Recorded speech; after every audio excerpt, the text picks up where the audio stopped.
Buenas tardes, hermanos, amigos. Gracias damos al Señor nuevamente por estar acá y poder predicar el mensaje glorioso de nuestro Dios. Y para eso vamos a leer un texto muy conocido que el mismo Señor lo anunció allí en Juan 5, verso 25. Dice el desierto, desierto os digo, viene la hora, y ahora es cuando los muertos oirán la voz del Hijo de Dios, y los que la oyeren vivirán. Estas son palabras de nuestro Señor Jesucristo, y aquí nos habla acerca de la muerte. De cierto os digo. Es decir, que debemos poner atención a lo que Él está diciendo. Viene la hora, y ahora es cuando los muertos oirán la voz del Hijo de Dios, y los que la oyeren vivirán. La palabra del Señor nos muestra acerca de la muerte que hay tres tipos de muerte. Por ejemplo, cuando el Señor invitaba a que le siguieran, allí en Juan 5, en Lucas 9:59, invita a uno y él le dice: Señor, deja que vaya a enterrar a mi padre primero. Y el Señor le dijo: deja que los muertos entierren a sus muertos, y tú ve y anúnciales el reino de Dios. Y ahí vemos que el Señor nos está hablando de dos muertes. Dice que deja a los muertos que entierren a sus muertos. Estamos hablando, el Señor nos habla de muertos, que hay personas que están muertas físicamente, pero también hay personas que tienen vida física, pero están muertos. Y aquellos que tenían vida física, pero estaban muertos, ellos tenían que enterrar a sus muertos físicamente. Eso es lo que le dijo el Señor a este hombre, cuando le dijo que le siguiera, y este hombre le dijo: deja que primero él fuera a enterrar a su padre antes, primero. El Señor le dice: deja que los muertos físicos, entierren a sus muertos físicos, muertos espirituales, que así les llamamos nosotros. Tenían vida física, esos que tenían vida física estaban muertos, tenían que enterrar a sus muertos eh, que habían muerto físicamente. Ahí vemos dos muertes. Y ahora, y en Apocalipsis vemos otra muerte. El que no se halló inscrito en el libro de la vida fue lanzado al lago de fuego, que es la muerte, versículo 14 y 15, y también en el 21 y 21:8 también nos habla. Y también en Apocalipsis nos habla harto acerca de la muerte, que ahí dice que hay uno que no tiene, la muerte segunda no tendrá potestad sobre aquellos que esperan en el Señor, en las primeras páginas de Apocalipsis. Así que aquí está hablando de personas que tienen vida física, pero están muertas. ¿Y qué es lo que es la muerte? La muerte, según las Escrituras, es separación. Esa es la muerte, nada más, en sus tres estados. La muerte es separación. La muerte física es una separación. Dios dice que nosotros tenemos un alma y un cuerpo, y espíritu, alma y cuerpo. Primera Tesalonicense, capítulo 5, verso 23. Todo nuestro ser es espíritu, alma y cuerpo.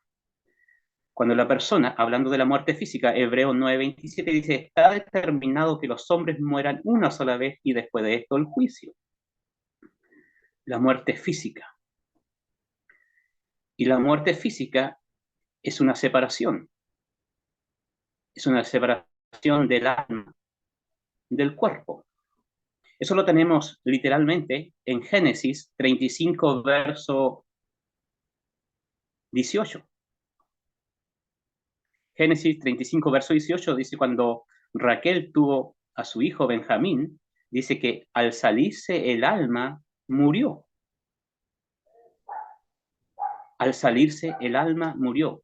Es decir, el alma se sale del cuerpo, tomando allí aquel pasaje.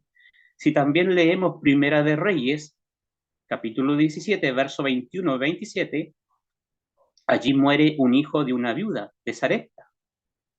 Y entonces el profeta Elías ora al Señor para que resucitara, para que recibiera vida física.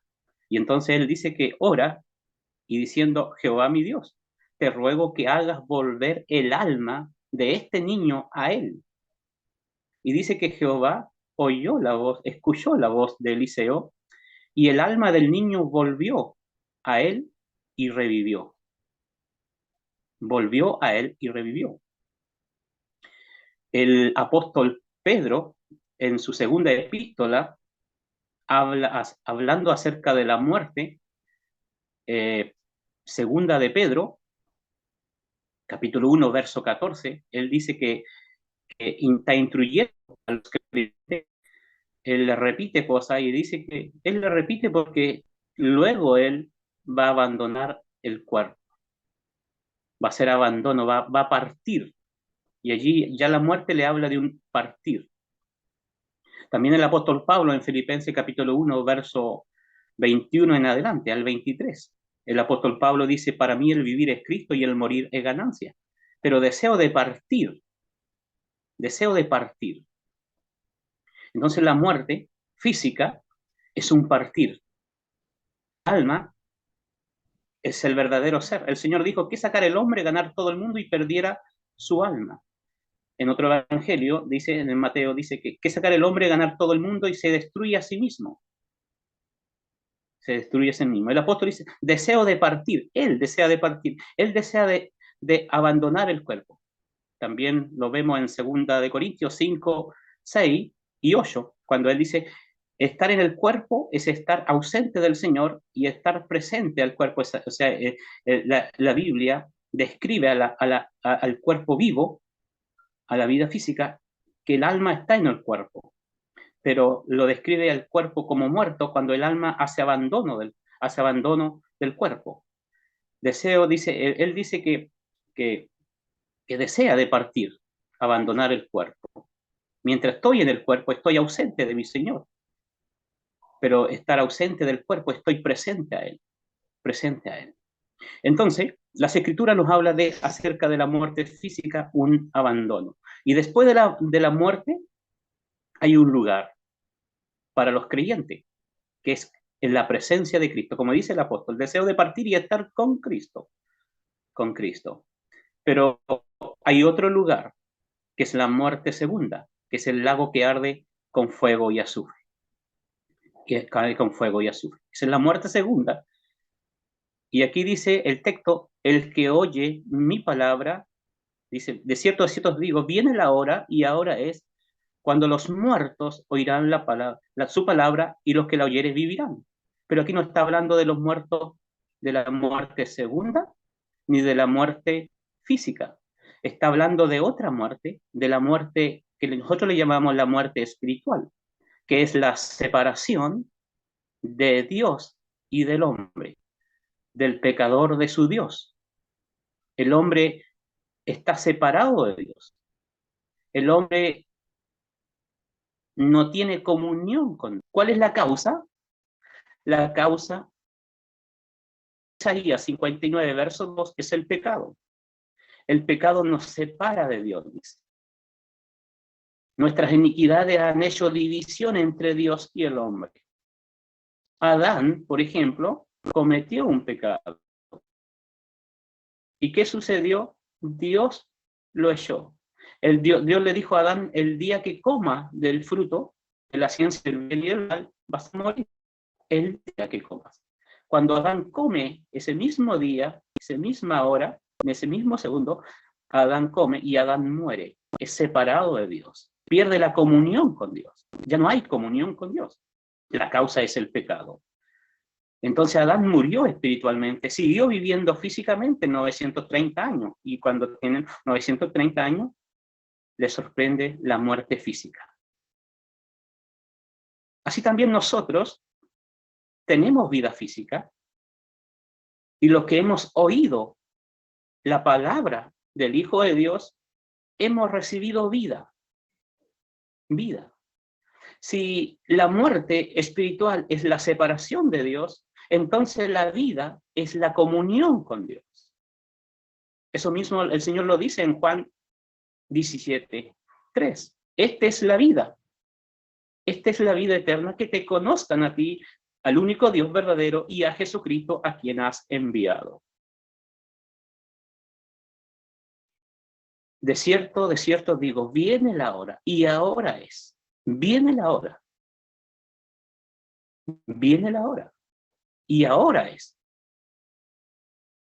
Es decir, hay muchas personas que tienen vida física, pero están muertos delante de Dios. Y necesitan recibir vida. El apóstol Pablo, escribiendo a los Efesios, capítulo 2, dice, Él os dio vida a vosotros cuando estabais muertos.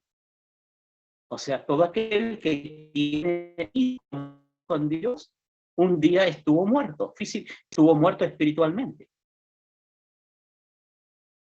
Pero al escuchar la voz del Hijo de Dios, ha recibido vida.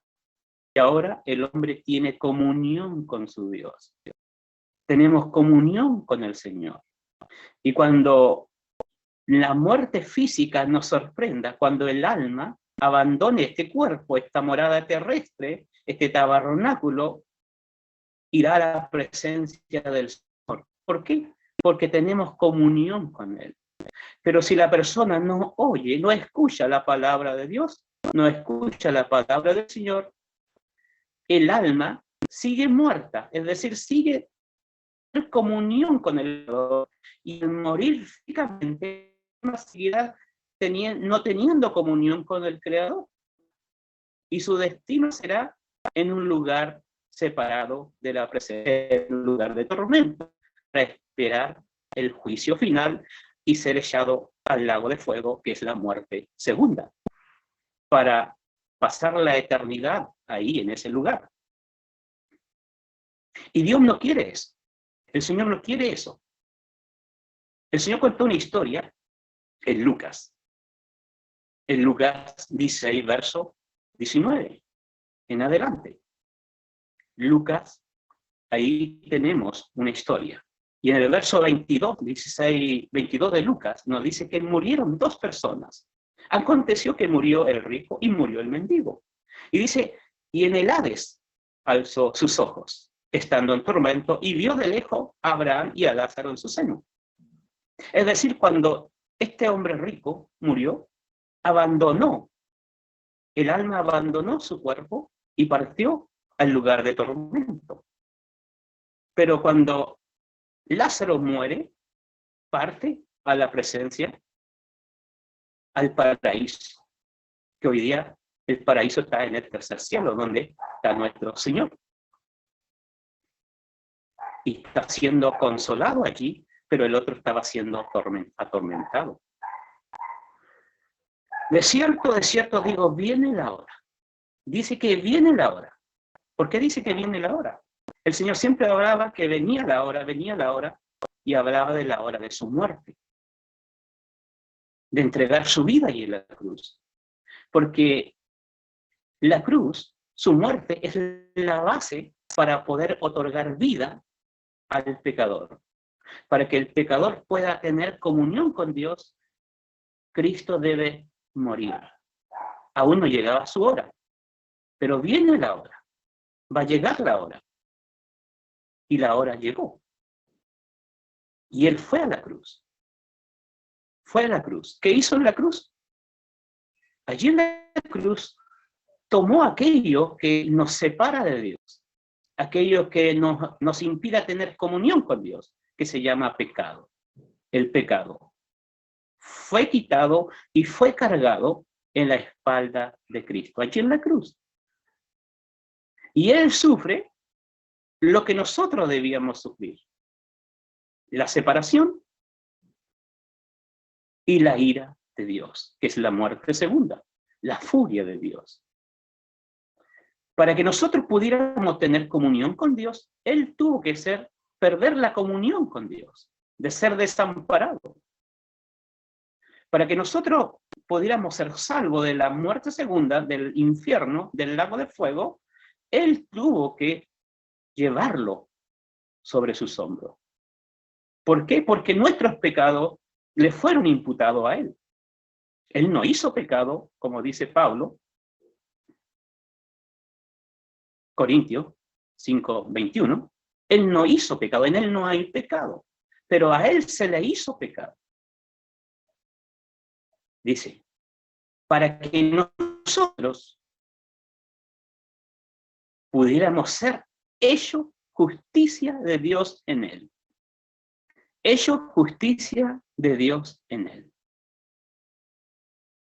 ¿Y cuál es el fruto de la justicia? Es la paz con Dios, dice Isaías. El resultado de la justicia es tranquilidad y seguridad para siempre, dice Isaías. Y eso también lo explica Pablo a los romanos. Por medio de la fe tenemos paz para con Dios, en medio de Jesucristo, citando Romanos 1, capítulo 5, verso 1. Por medio de la fe tenemos paz, hemos sido reconciliados, tenemos comunión con Dios, por medio de la fe en Jesucristo, el cual dice fue entregado por nuestras transgresiones y resucitó para justificación. Romanos 4:25. Viene la hora y ahora es. Viene la hora y ahora es. Ahora dice, viene la hora y ahora es. ¿Por qué? Porque ahora están personas escuchando. Personas que tienen vida física, pero están muertas delante de Dios. Y ahora es el tiempo de oír. Están escuchando y ahora es el tiempo de salvación. Ahora, no mañana. Ahora. Debemos creer. Oír la palabra de Dios es creer la palabra de Dios. ¿Creer qué? Creer lo que Dios nos dice acerca de Cristo.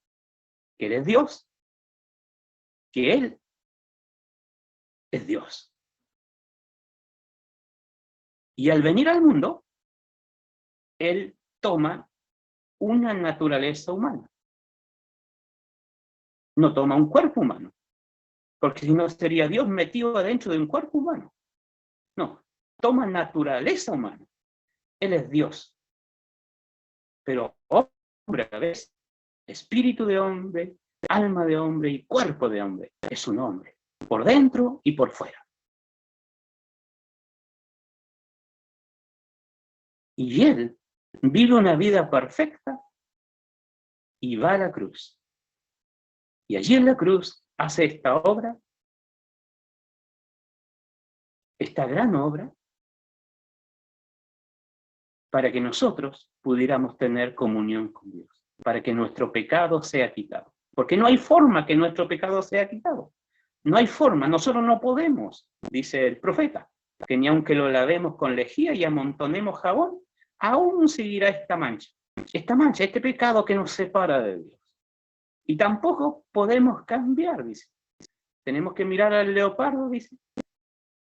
¿Podrá cambiar sus manchas? No, así tampoco nosotros. Dios nos describe muertos, separados de Él. Y todo lo que hacemos no son más que trapos sucios delante de Él. Nada podemos hacer.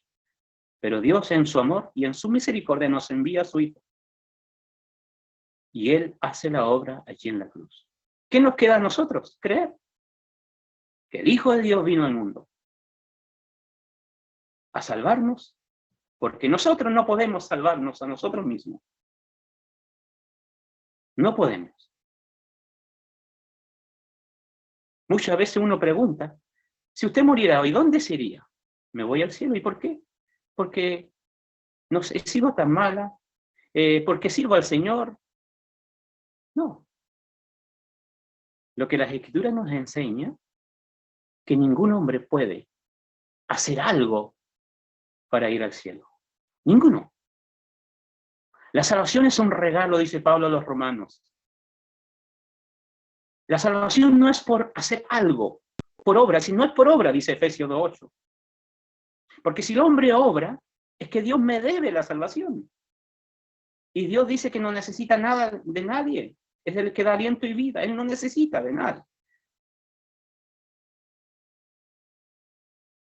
Y nos da ejemplo de Abraham. Puede leer Romanos 4. Dice que Abraham creyó a Dios y le fue contado por justicia. Tuvo paz con Dios. También David habla de esta bienaventuranza. Dice, a quien Dios atribuye justicia, sin obras. Sin obras. Bienaventurado, dice, aquellos cuyas iniquidades son perdonadas. Bienaventurado el hombre a quien Dios no inculpa de iniquidad. ¿Quiénes son aquellos? Aquellos que se aferran a Cristo. A Cristo. Solo en Cristo. Para poder ser salvo de la muerte segunda, del infierno, debemos recibir vida. Debemos recibir vida. Recibir la vida que está en Cristo. El que tiene al Hijo dice, tiene la vida. Nosotros tenemos comunión con Dios, ¿por qué? Porque hemos creído en Cristo. Si usted no ha creído en Cristo, usted no tiene comunión con el Creador. Y si mueres en Cristo, morirá sin tener comunión con el Creador. Y su destino será pasar la eternidad separado de la gloria de Él. Y ser tormentado para siempre, como dice Pablo también a los tesalonicenses, los cuales sufrirán eterna perdición, excluidos de la gloria, de la presencia de Dios, y serán atormentados día y noche. El que oye mi palabra y cree, dice el 24, tiene vida eterna. No irá a juicio, no hay condenación. No hay condenación. No hay juicio. Y esta es la buena noticia de parte de Dios para nosotros, para el género humano, para los hijos de Adán, que hay vida eterna, hay comunión con Dios. Se ofrece esto, pero hay que creer en Cristo. Usted puede ser un religioso y no tener comunión con Dios. Hay muchos que son religiosos. El profesor dice, muchos me dirán aquel día, Señor, Señor. Yo le diré, nunca os conocí. Apártense de mí, malditos. Apártense de mí. ¿Por qué? Porque nunca quisieron escuchar su palabra, prefirieron la religión. Las religiones, con sus dogmas, sus tradiciones, no tienen ningún valor. Las religiones lo que hacen, separan al hombre más de Dios. Más de Dios. Solo el Evangelio nos acerca a Dios. El Evangelio nos dice la verdad, que hay un Dios, que hay un Dios, que un día tendremos que rendir cuenta. Está establecido que los hombres mueran una sola vez y después de esto el juicio. Alégrate, joven, en los días de tu juventud. Tome placer en tu corazón en los días de tu adolescencia. Anda en la vista de tus ojos, en los deseos de tus ojos. Pero sabe que sobre todas estas cosas te juzgará Dios. Porque Dios traerá toda obra a juicio, juntamente con toda cosa encubierta, sea buena o sea mala. Citando Eclesiastés 11, 9 y 12 al final. Y Pablo nos dice en Romanos, ¿sí? Dios traerá toda obra a juicio. Juntamente aquellas cosas secretas. Romanos 2. Lo secreto de nuestros corazones. Los hombres pueden escuchar lo que nosotros hablamos. Pero Dios no solo escucha lo que hablamos, sino lo que pensamos. Y todo está quedando registrado. Y hay un juicio. Pero dice que aquel que ha creído en Cristo no hay juicio. Eso quiere decir, el que oye mi palabra y cree el que me envió, no irá a condenación, no irá a juicio. 5, 24. No hay condenación, dice. Romanos 8:1. Porque ¿quién podrá acusar a los escogidos de Dios si Dios es el que justifica? Dios es el que me declara justo ante Él, no siendo justo. Cristo por causa de Cristo, soy justo, porque Él es justo, pero se le declaró allí en el tribunal de Dios como culpable al cargar nuestros pecados y se le trató como tal, para que nosotros los culpables pudiéramos ser declarados justos y ser tratados como justos, para que la puerta del cielo se nos abriera. Pero hay que oír su palabra y creer. ¿Cuándo? Si hoy oyeres su voz, no endurezcas tu corazón. Hoy es el día aceptable. Ahora es. Ahora es. Dios bendiga su palabra. Bueno, vamos a leer en Lucas. Es un pasaje conocido por los creyentes. En Lucas, el capítulo 18. El Evangelio según Lucas, el capítulo 18 y el versículo 9 al 14, que en la mayoría de las Biblias dice el título Parábola del fariseo y el publicano. El versículo 9 dice que nos da la razón de por qué el Señor va a contar una historia de dos hombres muy diferentes en cierto sentido, pero en otro sentido, que es el que más importa, son iguales, exactamente iguales delante de Dios. Y el versículo 9 dice a unos que confiaban en sí mismos como justos y menospreciaban a los otros. Dijo también esta parábola. Así que el versículo 9 el Señor nos lleva a una introducción necesaria para poder entender el por qué Él contará una historia de dos hombres. Y es porque el versículo 9 está hablando precisamente de dos tipos de personas, de dos hombres, pero en general son dos tipos de personas. Eh, hay los que, dice el Señor, hay los que confiaban en sí mismo como justos. Ya nuestro hermano algo habló de ser justo. Y la Biblia dice en Romanos, el apóstol Pablo escribe a la iglesia en Roma y dice, Dios a través de Pablo está diciendo que no hay justo, ni aun uno. De tal manera que este hombre o este tipo de persona en el versículo 9 existían en Israel que confiaban en sí mismo. La confianza en sí mismo no sirve para nada delante de Dios. Estas personas que confiaban en sí mismo, confiaban en que ellos eran aceptables a Dios por lo que eran y por lo que hacían.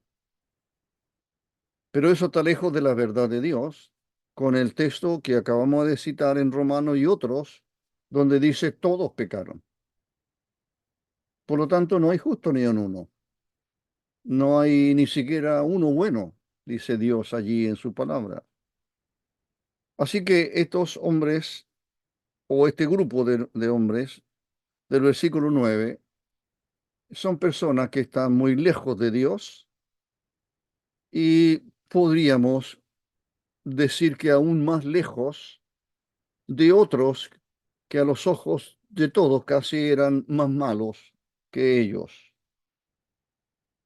Y entonces, esta persona que se consideraban justas, es decir, sin pecado,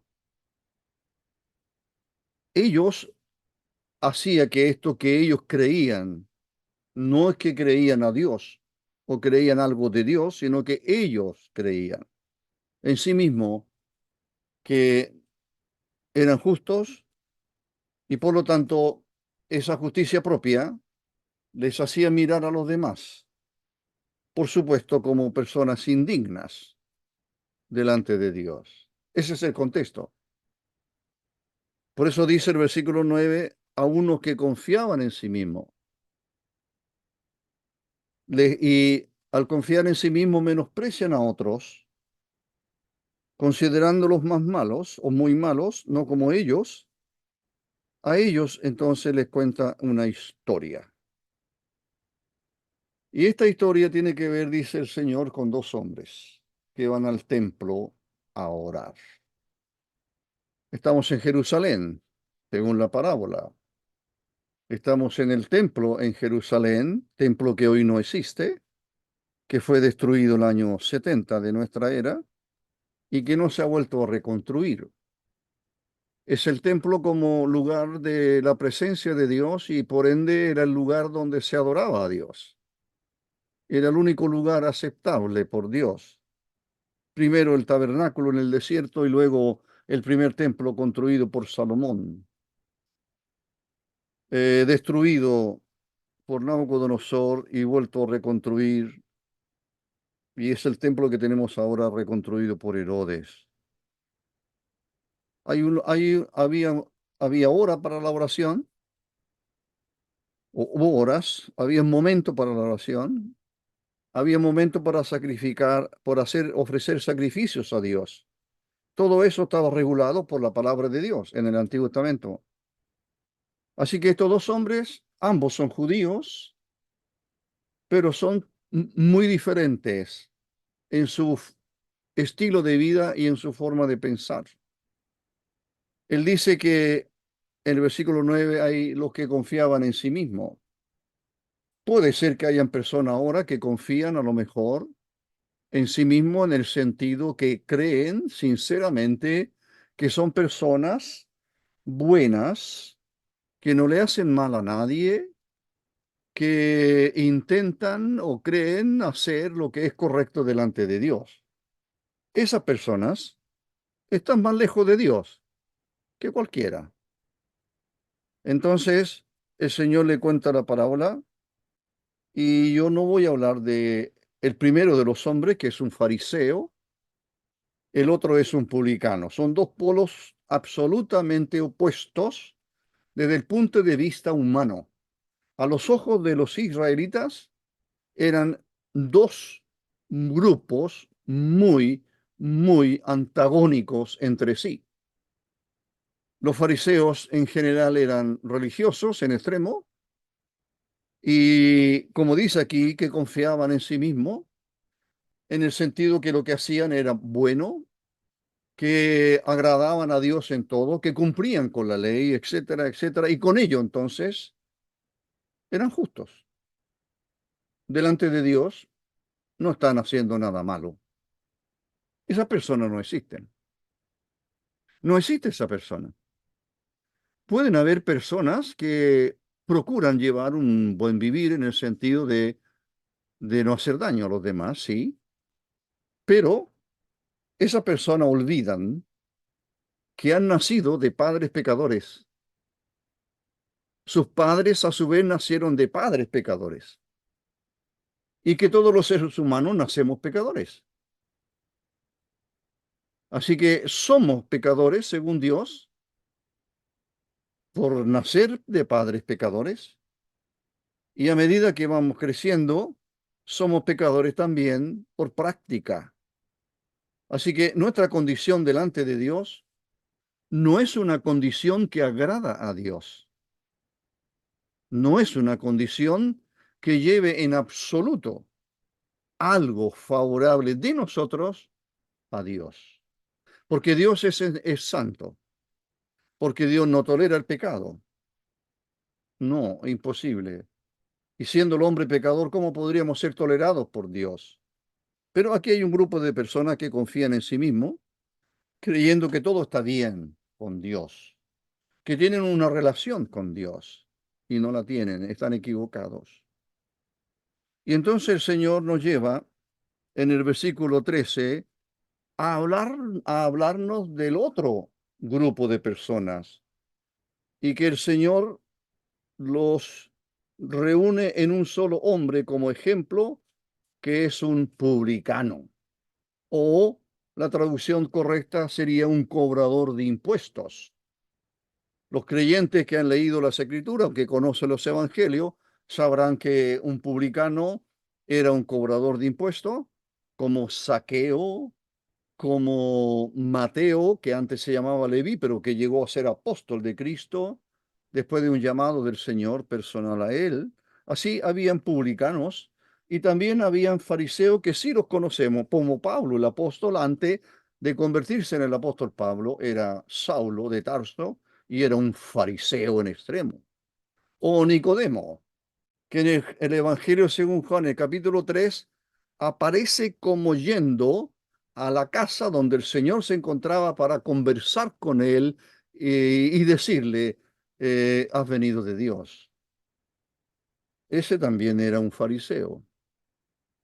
Así que esos son los dos tramos, los extremos. Son muy antagónicos, muy opuestos entre sí. Los publicanos eran odiados, no solamente por los fariseos, eran odiados por el pueblo judío. ¿Por qué? Tal vez por dos razones, aunque una es la más importante que la otra, debido al trabajo que ellos desarrollaban en Israel. El trabajo era un trabajo odiado, aborrecido por israelitas porque ellos se dedicaban a cobrar los impuestos de todo Israel y que iba a las arcas de Roma. Por lo tanto, era un trabajo mirado como algo que se hacía no solamente en desmedro económico de Israel, sino que era un trabajo hecho a favor de los gentiles opresores como eran los romanos. Así que los publicanos eran aborrecidos por eso y probablemente, por lo que conocemos de Saqueo, probablemente porque cobraban impuestos, pero no impuestos justos, por así decirlo, sino que aparentemente lo que creemos, lo que podríamos sacar de lo que dice los evangelios, cobrarían más de lo que correspondía.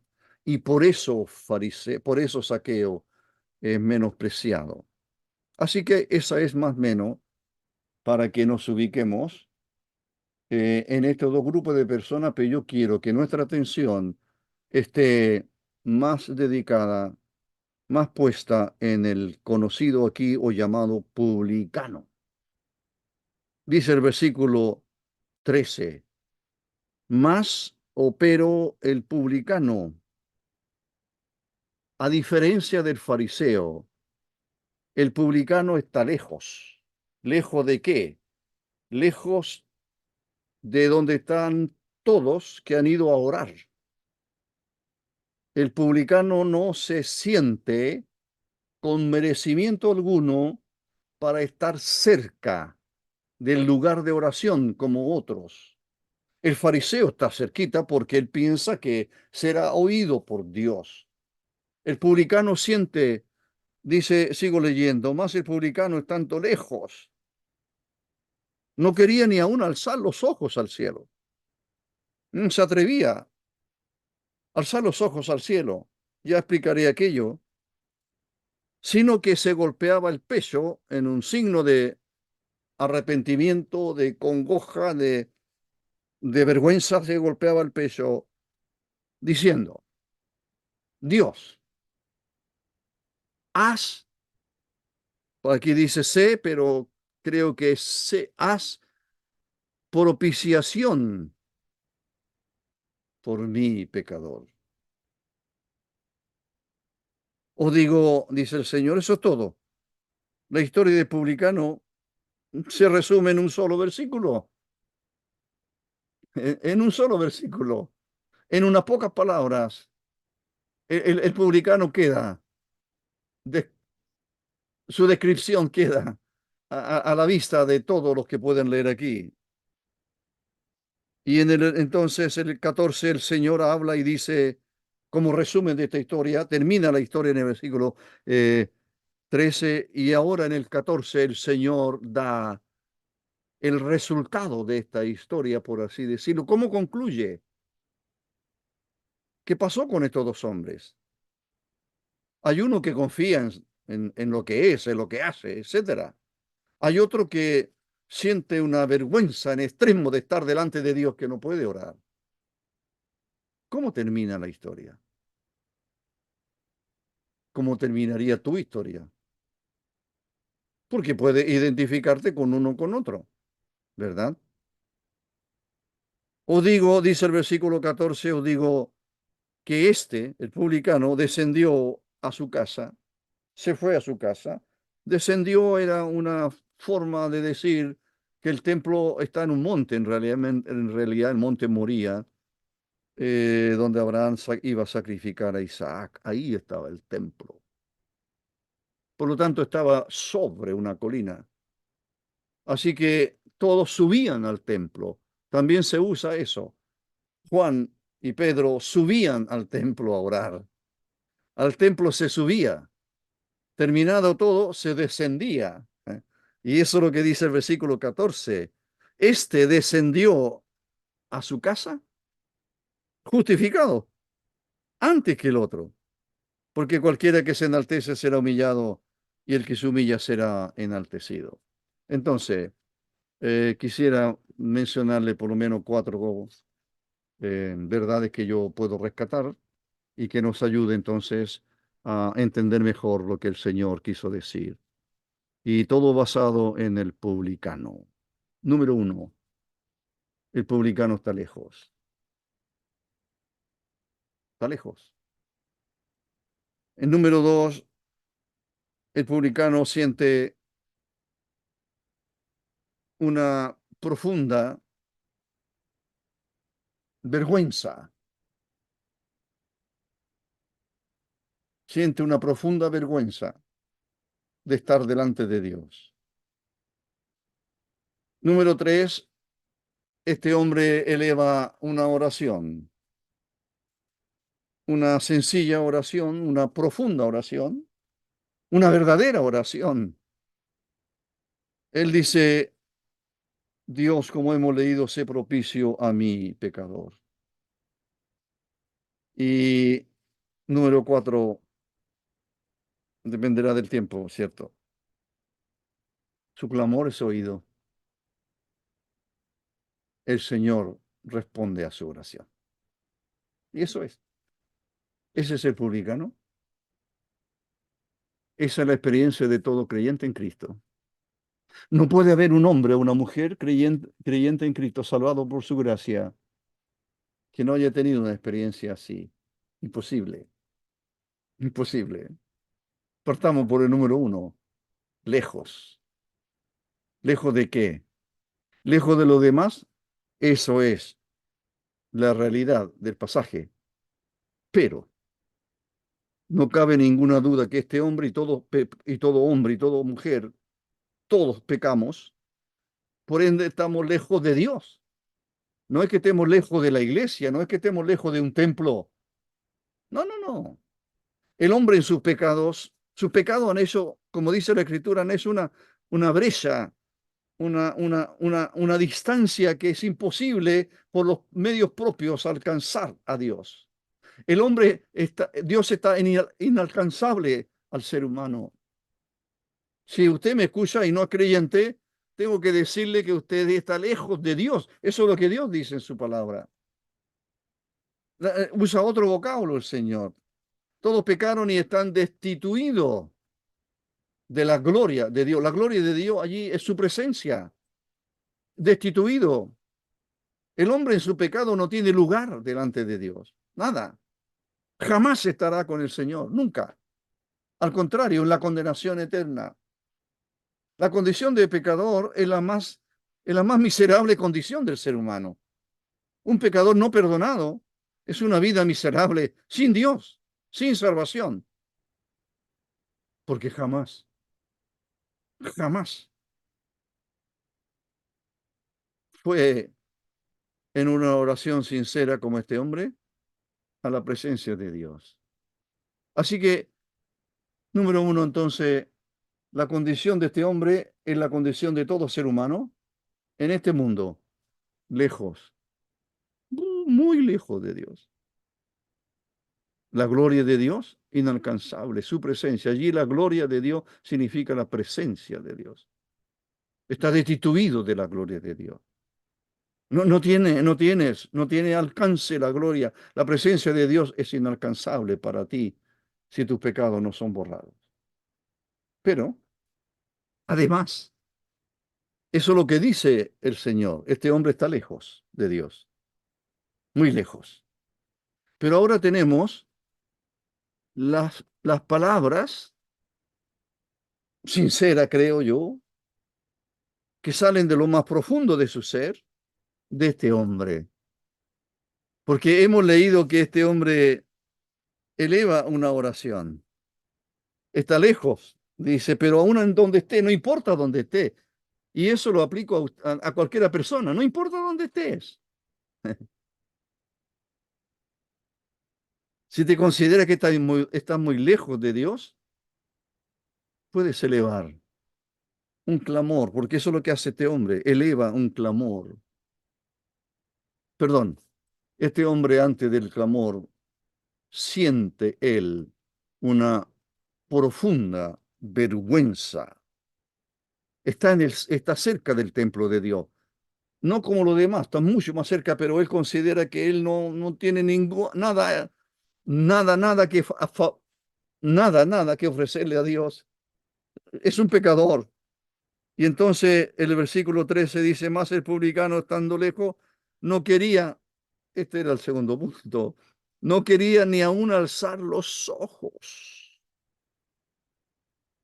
No quería ni aún alzar los ojos al cielo. No quería. ¿Por qué? Usted puede imaginárselo. Un hombre con la cabeza gacha. Un hombre con la cabeza quizás muy gacha, mirando o los ojos cerrados, pero no puede mirar al cielo. El cielo es la morada de Dios. Es una indicación clara que este hombre no es que el cielo le moleste. No es él, es la persona de Dios en el cielo. Dios está en su trono, es santo, es justo. Y este hombre entiende aquello. Es un israelita. Nació de padres israelitas, por supuesto, y conocería la ley desde niño, pero está haciendo un trabajo que es aborrecido y él se siente avergonzado.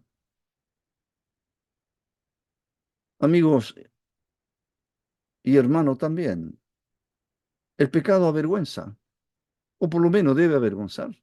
Cualquier pecado. Delante de Dios, Dios no hace una distinción como la que hacemos nosotros. Nosotros podemos hacer una clasificación de pecadores, algunos más menos, otros más, un poquito mejor, otros tal. No. Dios dice todos pecaron, y no hace ninguna distinción entre eso. Pero este hombre, como hemos leído, no solo está lejos de Dios, sino que además está avergonzado. ¿Qué es eso? Hay algo en él que se destaca, que está reconociéndose pecador. Es un hombre que siente que no puede estar allí. Es un hombre que reconoce no hay en mí mérito alguno para acercarme a Dios. No puedo. ¿Qué le puedo ofrecer a Dios? ¿Qué puede ofrecerle tú a Dios? Y aún los creyentes, ¿qué podemos ofrecerle a Dios? El hombre es un pecador, la mujer es pecadora, el niño, el joven, el anciano, no importa. Lejos de Dios a causa del pecado que mora en él, pecado no perdonado por Dios. Y este hombre siente una vergüenza tan grande que está ahí, cabeza gacha, se golpea el pecho, que no aparece mucho esto, puede ser una figura precisamente de contrición, una figura de tan avergonzado como está. Pero eso es lo que el Señor muestra en la historia. Es una historia que está contando Él. ¿Qué quiere mostrarnos? No está mostrando tu condición. No está diciendo, este eres tú. Sin Cristo, no tienes el perdón de tu pecado. ¿Cómo puedes presentarte a Dios? ¿Cómo puedes vivir? ¿Cómo puedes pensar en la eternidad sin salvación? Y dice el pasaje que sus pecados le abruman. Esto es lo que esto es lo que él siente. Siente que la carga de sus pecados demasiado le impide alzar los ojos al cielo. Porque el fariseo, dice el versículo 11, estaba en pie, oraba consigo de esta manera: Dios, te doy gracias. Él sí parece que tiene mérito para mirar al cielo, pero no lo tiene. Es tan pecador como el publicano, solo que el publicano reconoce su condición. Él reconoce: sí, soy pecador. Y entonces el Señor en la historia dice que este hombre eleva una oración. Usted ora. ¿Qué oración él puede elevar un pecador? ¿Qué oración puede? ¿Qué puede pedir? La oración es sinónimo muchas veces de pedir algo a Dios. Clamor. Hay varios términos. Clamar, que enfatiza seguramente mucho más el dolor de algo. En este caso es el dolor, es la vergüenza de no estar llevando una vida que sea aceptable a los ojos del Dios Santo que está en el cielo. Por eso no se atreve a elevar sus ojos al cielo. Por eso no es capaz de hacer nada para favorecerse, para conseguir el favor de Dios. No, está avergonzado, pero eleva un clamor. Ese es el clamor que a lo mejor falta en alguno. ¿Cuál es el clamor? ¿Qué es lo que ora? ¿Qué está diciendo? Dice el versículo, esta frase: esta fue su oración, dice el Señor: Dios, Dios, es a Él a quien has ofendido. ¿Quién es Dios? Es el Todopoderoso, Creador del cielo y la tierra y de todo lo que en ellos hay. Es Dios. Oh Dios, este hombre ha ofendido a Dios. Tú has ofendido a Dios. Yo he ofendido a Dios. Nuestros pecados son una ofensa a la santidad de Dios. ¿Cómo podría estar en su presencia? Vas a partir de este mundo en algún momento.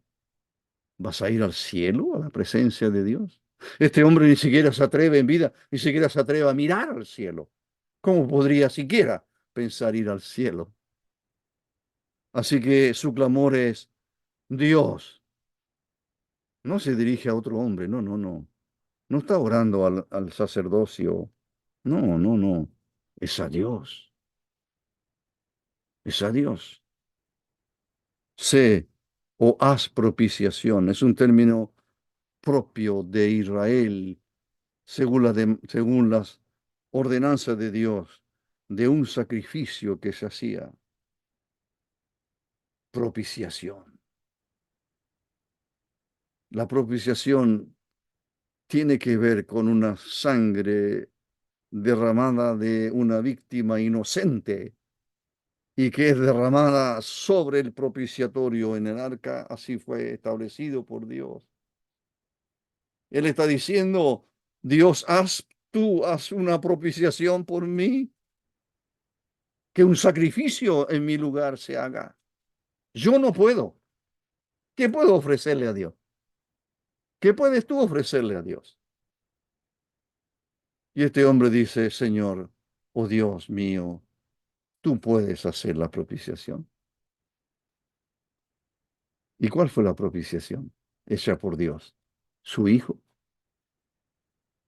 Cuando vino del cielo su Hijo y estando en este mundo, Él habló de sí mismo como cuando el apóstol Juan lo ve, o Juan el Bautista lo ve al inicio de su ministerio en Jerusalén.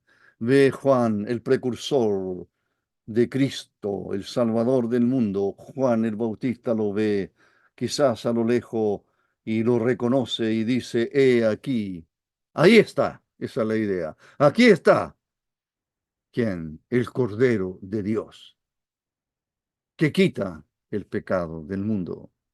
Aquí está. Hace 2000 años está. Hace 2000 años vino. El eterno Hijo de Dios se hace hombre y en un momento dado, según lo planificado por el Dios Trino, en la eternidad pasada, decimos, antes que nada existiera. Dios planifica cómo salvar a este pecador, a este publicano, aún a este fariseo, a mí, a vosotros. ¿Cómo es posible? ¿Qué puede hacer un pecador para llegar a la presencia de Dios? Solo aferrarse a la obra de Cristo, el Hijo de Dios, llamado el Cordero de Dios, porque el Cordero de Dios quita el pecado del mundo. El profeta Isaías ya hablaba antes que el Señor viniera. Dios cargó en él el pecado de todos nosotros. Así que mi pecado fue cargado en Cristo. Él lo llevó, dice Pedro, él mismo en su epístola primera. Él mismo llevó nuestros pecados en su cuerpo, en el madero. Está en el madero, está crucificado, y cuando está crucificado, mis pecados son cargados en él, de tal manera que allí se produce la propiciación por mis pecados. Porque Cristo está llevando mis pecados. Y el castigo de esos pecados que yo merecía, lo recibe el Hijo de Dios, el Cordero, víctima inocente. Él no pecó, pero es la víctima perfecta, inocente, que muere por el pecador. Dios, dice este hombre, haz propiciación por mí. No sabe todavía que el Hijo de Dios más adelante iba a morir en una cruz por él mismo. El Hijo de Dios, o él se llamó el Hijo del Hombre, vino a buscar y a salvar lo que se había perdido. Si estás perdido o perdida, si estás lejos de Dios, tú puedes hacer esta pequeña oración. Dios, sé propicio a mí. Oh Dios, creo en tu Hijo. Él murió por mí. Entiendo perfectamente y creo profundamente de todo corazón que yo soy pecador y que yo te he ofendido. Pero también por tu palabra entiendo que el Hijo de Dios me amó, dice el apóstol Pablo, me amó y se entregó a sí mismo por mí. Me amó, solo lo hizo por amor. No encontró nada bueno en mí, pero me amó. De tal manera amó Dios al mundo. Ha dado a su Hijo unigénito para que todo aquel que en Él cree no se pierda, mas tenga vida eterna. ¿Sois todos creyentes? ¿Todos salvados a quienes me dirijo?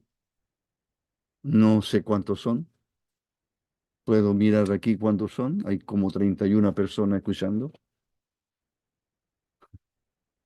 ¿Son todos salvos?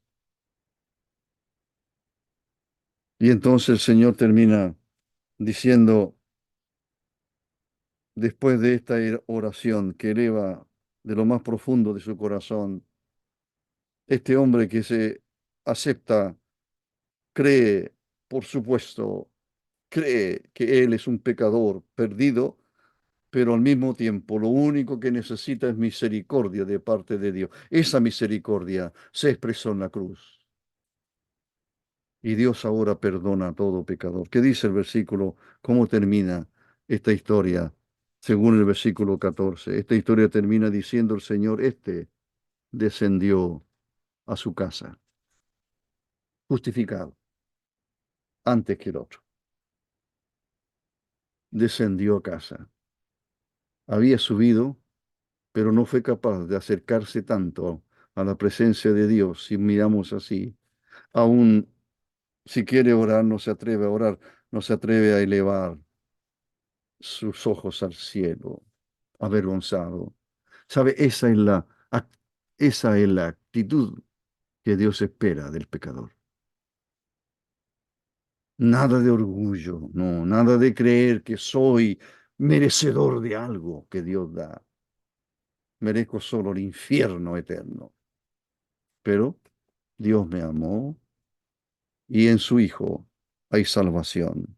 El Señor dijo, este descendió a su casa. Se fue a su casa, dice el Señor, justificado.